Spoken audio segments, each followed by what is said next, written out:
ആയഞ്ചേരി ഗ്രാമപഞ്ചായത്ത് ഓഫീസിലെ താക്കോൽ പൂട്ട് തകരാറിലാക്കിയതിനാൽ അകത്ത് കയറാനാവാതെ ജീവനക്കാർ പൂട്ടിനകത്ത് മണലോ മറ്റോ നിറച്ച് പശവെച്ച് അടച്ച നിലയിലായിരുന്നു. സംഭവത്തിൽ പോലീസ് അന്വേഷണം ആരംഭിച്ചു. ശരിയായ വിദ്യാഭ്യാസത്തിലൂടെ നല്ല ഭാവി നേടൂ. നിങ്ങളുടെ അഡ്മിഷൻ ഇന്ന് തന്നെ ഉറപ്പാക്കൂ. മഹാരാജാസ് കോളേജ്, പച്ചക്കറിമുക്ക്, മേപ്പയിൽ, വടകര. ആയഞ്ചേരി ഗ്രാമപഞ്ചായത്ത് ഓഫീസിലെ താക്കോൽ പൂട്ട് ഇരുട്ടിന്റെ മറവിൽ സാമൂഹിക വിരുദ്ധർ തകരാറിലാക്കി. പൂട്ടിനകത്ത് മണലോ മറ്റോ നിറച്ച് പശവെച്ച് അടച്ചതെന്നാണ് പ്രാഥമിക നിഗമനം. മണിക്കൂറുകളോളം ഓഫീസ് ജീവനക്കാർ അകത്തു കയറാനാവാതെ പുറത്തു നിൽക്കേണ്ട സാഹചര്യമായിരുന്നു. ഓഫീസിലെ 3 പൂട്ടുകളാണ് ഇത്തരത്തിൽ തകരാറിലാക്കിയത്.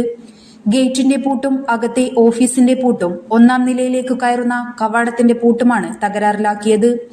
ദീർഘനേരത്തെ പരിശ്രമത്തിലാണ് പൂട്ടുപൊളിച്ച് ജീവനക്കാർ ഓഫീസിൽ കയറിയത്. സംഭവത്തിൽ നാദാപുരം പോലീസ് സ്ഥലത്തെത്തി അന്വേഷണം ആരംഭിച്ചു. News bureau, media, Vadakara. വലിയ സന്തോഷങ്ങൾക്കിടയിൽ നഷ്ടപ്പെട്ടു പോകുന്ന ചില ചെറിയ ഇഷ്ടങ്ങളുണ്ട്. ബാല്യത്തിൽ എപ്പോഴോ എന്നോടൊപ്പം നടന്ന് എനിക്കൊപ്പം വളർന്ന ചില ഇഷ്ടങ്ങൾ. ആ ഇഷ്ടങ്ങൾ സ്വന്തമാക്കാൻ എന്നോടൊപ്പം എന്നും ഉണ്ടായിരുന്ന എന്റെ ഫാമിലി.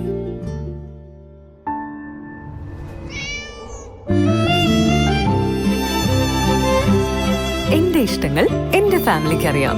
Family wedding centre.